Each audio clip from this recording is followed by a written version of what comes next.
ओम नमः शिवाय। मेरे शिव चैनल पर आप सबका स्वागत है। सबसे पहले तो आप सभी शिव भक्तों के चरणों में मेरा प्रणाम। बात करते हैं एक और इंटरेस्टिंग टॉपिक के बारे में। बहुत सारे डाउट जो रहते हैं शिवलिंग पूजा को लेकर के, वो सब इस चैनल के माध्यम से मैं सोल्व करने का प्रयास करता हूँ। बहुत सारी ऐसी चीज़ें हैं, क्योंकि शिव पूजा में ऐसी किसी भी प्रकार की कोई बाउंडेशन ही नहीं है कि आप शिव पूजा को डिफाइन कर पाओ कि शिव पूजा ऐसे की जाती है, शिव पूजा ऐसे नहीं की जाती। क्योंकि सब कुछ ही तो अलाउड है शिव पूजा में, सब कुछ अलाउड है। किसी भी प्रकार की कोई बाउंडेशन नहीं है, कोई टाइमिंग नहीं है कि आप पटबंद हो जाएंगे या फिर 8-9 बजे के बाद रात्रि में आप दर्शन नहीं कर पाते। ऐसा कुछ भी नहीं है। जब आपको समय हो तब आप शिवलिंग पूजा करिए, चाहे वो अर्धरात्रि हो या फिर सुबह हो, दोपहर हो, शाम हो। इसके बारे में मैंने पहले भी एक पर्टिकुलर वीडियो बनाया कि जिसमें किसी भी काल में आप शिवलिंग पूजा करते हैं तो उसका अलग अलग फल आपको प्राप्त होता है। और साथ ही एक और जो बहुत बड़ा डाउट था पहले कि सूतक काल में शिव भक्त शिव पूजा कर सकता है कि नहीं, उसके बारे में भी अलग से पूरा वीडियो बनाया हुआ है। वहाँ जा कर के आप वो वीडियो देख सकते हैं। यहाँ कहीं आई बटन पर भी लिंक आ रहा होगा। अब बात करते हैं अगले टॉपिक के बारे में कि क्या जब सूर्य ग्रहण या चंद्र ग्रहण में सभी देवी देवताओं के मंदिर के पट बंद हो जाते हैं, गर्भगृह बंद हो जाते हैं, वहीं हमारे महादेव की शिवलिंग, हमारे महादेव तो मंदिर में बैठे रहते हैं। क्या एक शिव भक्त ग्रहण काल में शिव पूजा कर सकता है?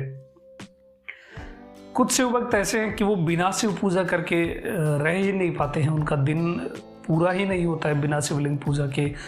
ऐसा कोई समय ही नहीं होता है, कोई दिन नहीं होता है जब वो शिव पूजा नहीं करते हो। तो ऐसे शिव भक्त, कुछ ऐसी अफवाहें फैलाई जाती है, ऐसा भ्रम फैलाया जाता है कि वो बेचारे सोचने पर मजबूर हो जाते हैं। तो मैं आपका डाउट ये भी क्लियर कर देता हूँ कि शिव पूजा ग्रहण काल में की जा सकती है कि नहीं। जब सभी देवी देवताओं के मंदिर बंद हो जाते हैं तब शिवलिंग पूजा की जा सकती है। जी हाँ, लिंग महापुराण में ऐसा वर्णित है। और वो श्लोक क्या है वो भी मैं आपको यहाँ बता रहा हूँ। देखिए, चंद्र सूर्य ग्रहे लिंगम समभ्यर्च्य यथा विधि, ये श्लोक है लिंग महापुराण का। और इसका अर्थ है सूर्य और चंद्र ग्रहण के दौरान भक्त को लिंग की पूजा अवश्य करनी चाहिए।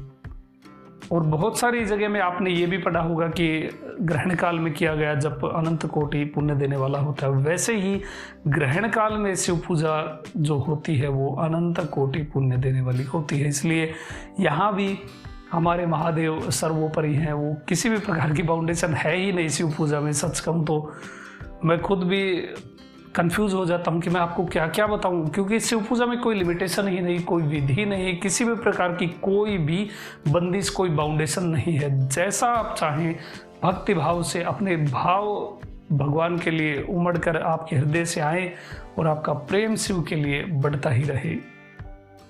ऐसी फैसिलिटी और कहाँ मिलती है कि सूतक लगा हुआ हो। जब भी एक शिव भक्त शिव पूजा कर सकता है, शिवलिंग पूजा कर सकता है, और ग्रहण काल में भी वो शिवलिंग की पूजा कर सकता है। किंतु ये बात केवल उन भक्तों के लिए है जो केवल शिव के आश्रित रहते हैं, जिनके लिए शिव ही उनके सर्वस्व है, शिव ही उनके सब कुछ है, और वो भगवान शिव के ही आश्रित रहते हैं, अन्य किसी और के नहीं है।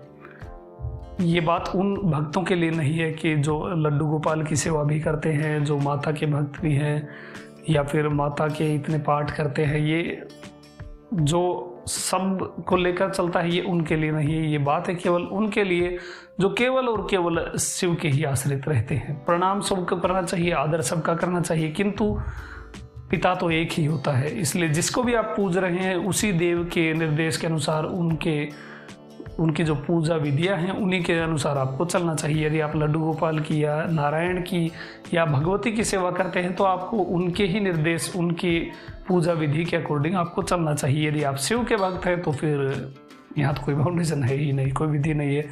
जैसा आप चाहें वैसे शिव पूजा कर सकते हैं। जो भस्म धारण करता है, जो नित्य भस्म धारण करता है, जो रुद्राक्ष धारण करता है और शिव शिव उसके हृदय में चलता रहता है, वो भक्त ग्रहण काल में, सूतक काल में, जब चाहे शिव पूजा कर सकता है, उसके लिए कोई भी बाउंडेशन नहीं है।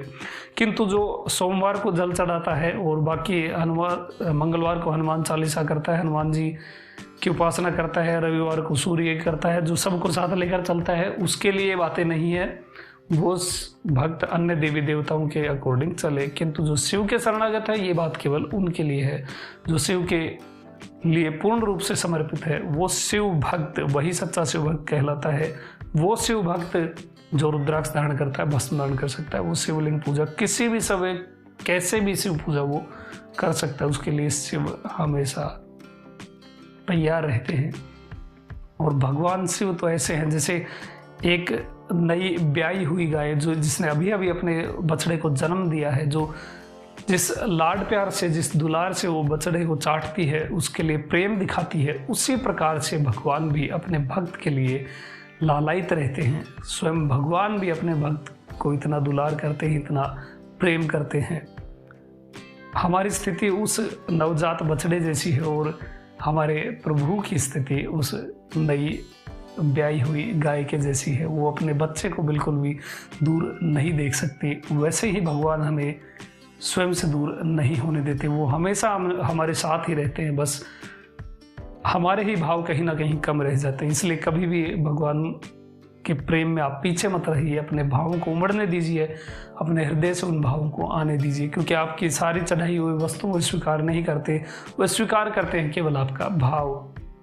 तो इसलिए जो शिव भक्त हैं, जो सच्चे शिव भक्त हैं, जो शिव के ही शरणागत रहते हैं, वो निसंकोच होकर के किसी भी ग्रहण काल, सूतक वगैरह में शिव पूजा अवश्य ही करें। ये थी जानकारी अभी छोटी सी, जो मुझे लगी आप सभी शिव भक्तों के साथ शेयर करनी चाहिए। अभी तक के लिए इतना ही। आपका दिन शुभ हो, महादेव कृपा करे। ओम नमः शिवाय।